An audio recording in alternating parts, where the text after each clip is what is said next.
இந்த சம்மில நமக்கு கேவோட மதிப்பு கேட்டிருக்காங்க. ஸோ நம்ம கண்டுபிடிக்கலாம். ஸோ இப்போ இந்த c வந்து இந்த இதில வகுத்தல் இருக்கு. இந்த பக்கம் வந்து இப்ப அது பெருக்கலா மாறிடும். ஸோ அப்பனா a + b = k × cன்னு வந்துரும். அதே மாரி இந்த 2 சைடுல நம்ம பண்ணலாம். இப்ப b + c இங்க இருக்கு a இங்க போனா k கூட பெருக்கலாம். k × aன்னு வந்துரும். அதே மாரி தான் இங்கேயும் பண்ணலாம். c + a = b அங்க போயிரும். ஸோ k × bன்னு வந்துரும். ஸோ நம்ம இந்த LHS எல்லாத்தையும் கூட்டுறோம். அதே மாரி RHS இந்த 3யும் கூட்டுறோம். ஸோ நம்ம இந்த 3 டைம் கூட்டுனா இங்க 2 டைம்ஸ் a இருக்கு. அதே மாரி 2 டைம்ஸ் b இருக்கு. 2 டைம்ஸ் c இருக்கு. ஸோ அப்பனா 2a + 2b + 2cன்னு வரும். அதே மாரி இந்த எல்லாத்தையும் நம்ம கூட்டிக்கலாம்.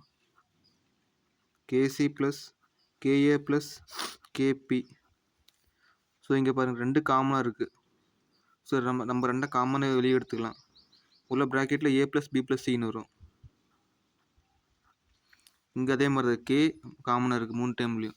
ஸோ நம்ம k வெளிய எடுத்துக்கலாம். எடுத்த உள்ள அந்த a + b + c தான் வரும். ஸோ இந்த 2 சைடும் நம்ம அத கேன்சல் பண்ணிட்டா k = 2ன்னு வரும். ஸோ k ஓட வேல்யூ 2.